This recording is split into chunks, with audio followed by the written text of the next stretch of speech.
আসসালামু আলাইকুম রহমতুল্লাহ। আমি যাইছি আপনাদের সাথে শেরেবাংলা জাতীয় স্টেডিয়ামে। আজকে খেলা দেখতে আসছি বাংলাদেশ বনাম অস্ট্রেলিয়ার। খেলাটা খুবই দুর্দান্ত একটা খেলা হচ্ছে। দিনের শুরুতে টসে জিতে অস্ট্রেলিয়া ব্যাটিং নিয়েছিলেন। ব্যাটিংয়ের শুরুতে তারা 0 রানে 3টি উইকেট হারিয়েছিলেন। 65 রানে অ্যারাউন্ড তাদের 5টা উইকেট চলে গিয়েছিল। তার কিছুক্ষণ পর আর একটা উইকেট, টোটাল 70 রানের ভিতরেই অলমোস্ট 6 উইকেট গন। বাট তাদের দুইজন ব্যাটসম্যান মার্নুস অ্যান্ড জেভিয়ার ম্যাচটাকে আস্তে আস্তে ডিল করে এটাকে টেনে 187 করেছিলেন।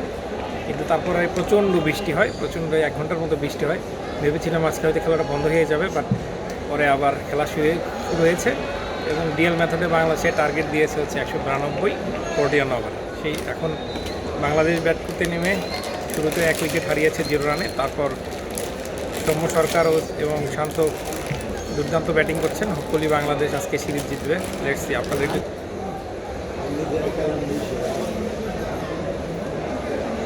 যে আপনারা দেখতে পাচ্ছেন কী পরিমাণ দর্শক।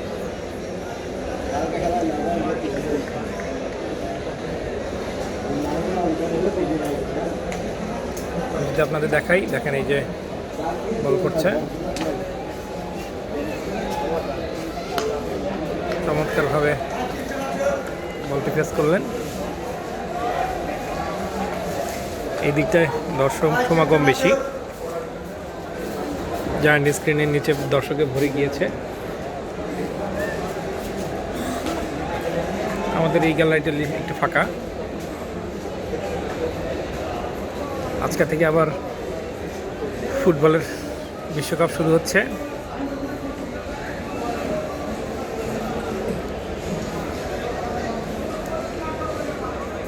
প্রথম ওডিআইতে বাংলাদেশ জিতেছিল দুর্দান্তভাবে।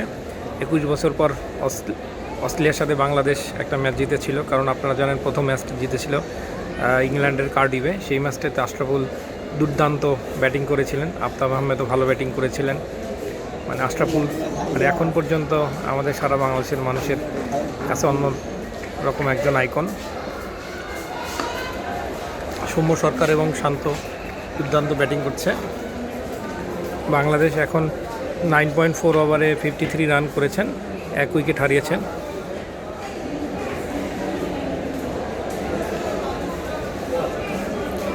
বেশ কয়েক বছর পর খেলা দেখতে আসলাম। খেলা দেখতে আসাই তেমন একটা হয়ে ওঠে না। আমার এখনও মনে পড়ে এই মাঠেই সচিন টেন্ডুলকার তার 100তম সেঞ্চুরি করেছিলেন। ওই ম্যাচটাতে আমি এখানে ছিলাম। আমি সচিন টেন্ডুলকার একজন দুর্দান্ত ফ্যান বলা চলে। কিন্তু ওই ম্যাচটিতে ইন্ডিয়া হেরেছিল। অ্যাজ এ বাংলাদেশি অবশ্যই আমি চেয়েছিলাম বাংলাদেশ জিতুক, বাট সচিনের জন্য একটু খারাপ লেগেছিল।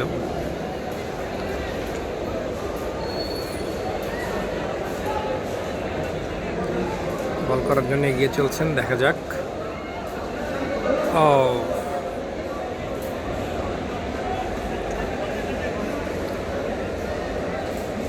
এই যে আপনার মানে ম্যান অফ দ্য সিরিজ হবেন যিনি, তাকে এই গাড়িটি দেওয়া হবে।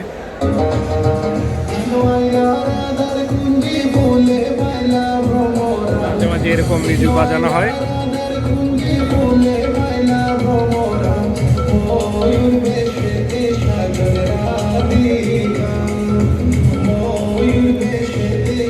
এই স্টেডিয়ামটার পানি নিষ্কাশন ব্যবস্থা চমৎকার।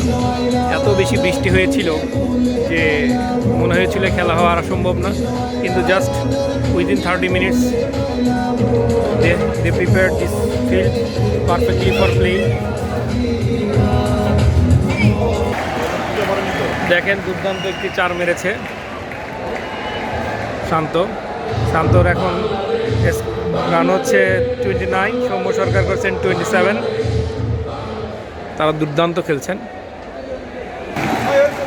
সৌম্য সরকার একটা দুর্দান্ত 4 মেরেছেন।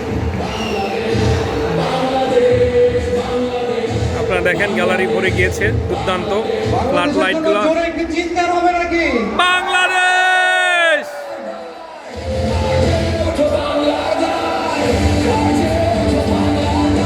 আপনারা দেখতে পাচ্ছেন দর্শকদের হৃদয় বাংলাদেশের এক একটি জয় মানে বিশাল ব্যাপার। ফ্লাড লাইটগুলো জ্বালিয়ে দেওয়া হয়েছে আপনাদেরকে আরও চমৎকারভাবে দেখানোর জন্য। আমরা নিচ থেকে উপরে এসেছি, জাস্ট আমি এখানটায় ছিলাম, কিন্তু আপনারা দেখেন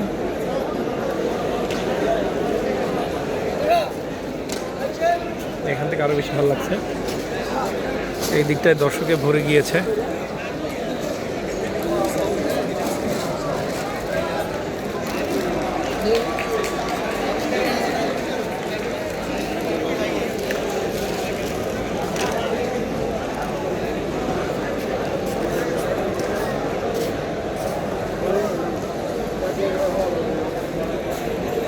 চেষ্টা করলাম আপনাদেরকে যতটা দুর্দান্তভাবে দেখানো যায়।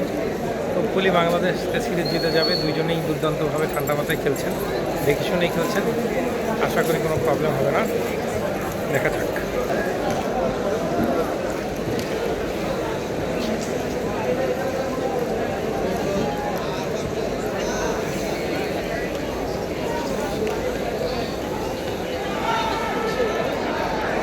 আপিল হয়েছে, সরকার অস্ট্রেলিয়ান খেলোয়াড়ের সাথে ধাক্কা খেয়েছিলেন, দর্শক ভুয়া ভুয়া বলছেন।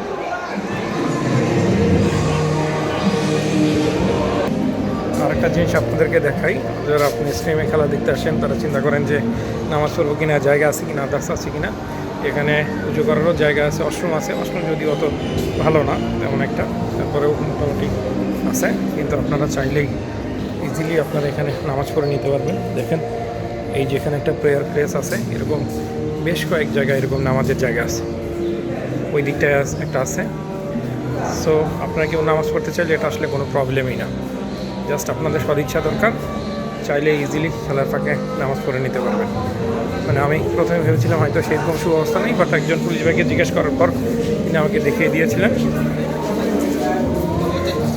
এখানে বিভিন্ন ধরনের বার্গার, স্যান্ডউইচ, আদার্স খাবারের দোকান আছে, যে আপনারা দেখতে পাচ্ছেন। আমি জানি না খাবারের কোয়ালিটিগুলো কেমন, বাট আমার দেখে আমারই ভালো মনে হয়নি আর কি। বাট প্রাইসের সাথে হয়তো বা চিন্তা করলে ঠিকই আছে, একটা বার্গার 100 টাকা মাত্র।